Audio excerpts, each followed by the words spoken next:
मानव शरीर में आंखें ही सबसे महत्वपूर्ण अंग होती हैं।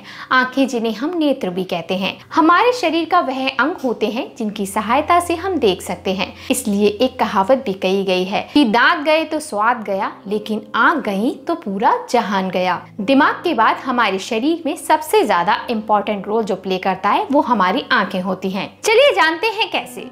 हमारी आंख के सबसे पहले भाग को कॉर्निया कहा जाता है, जो पूरी तरह पारदर्शी होता है। जब कोई प्रकाश कॉर्निया पर पड़ता है तो कॉर्निया उसे आइरिस के पास भेजता है। आइरिस हमारी आंखों में दिखने वाली एक रंग बिरंगी संरचना है। यहाँ से किसी भी सीन को आगे भेजने के लिए प्यूपिल है, जो आइरिस को बीचों बीच एक छिद्र के रूप में होता है। जब हमारी आंखों में तेज रोशनी पड़ती है तो आइरिस प्यूपिल को छोटा कर देता है ताकि हमारी आंखें प्रभावित ना हो, और जब प्रकाश कम होता है तो यह प्यूपिल को बड़ा कर देता है ताकि हमें सब कुछ ठीक से नजर आए।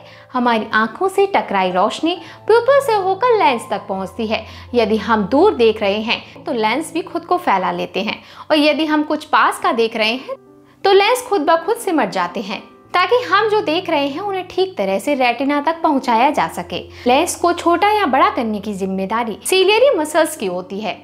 लेंस सीधे रोशनी को रेटिना में भेजते हैं। रेटिना में दो तरह के रिसेप्टर होते हैं, एक कॉन सेल तो दूसरा होता है rod cell. Cone cell receptor bright यानी एक रंगीन प्रकाश को ग्रहण करते हैं, जबकि रॉड सेल का काम ब्लैक एंड व्हाइट को डिटेक्ट करना होता है। आप इसे ऐसे समझ सकते हैं कि सूरज की रोशनी में कॉन सेल ज्यादा काम करते हैं, और जब रात का अंधेरा हो जाता है तो उसमें रॉड सेल ज्यादा काम करते हैं। रेटिना के रिसेप्टर किसी भी प्रकाश को सिग्नल में बदलकर ऑप्टिकल नर्व के थ्रू हमारे दिमाग में भेज देते हैं।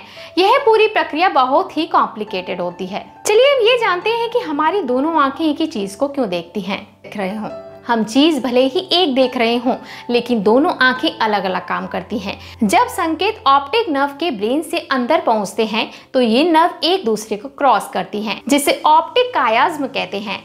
इसी वजह से हमारी दोनों आंखें एक दिशा में मूव करती हैं। अब सवाल यह उठता है कि फिर तस्वीर कैसे बन जाती है। चलिए बताते हैं।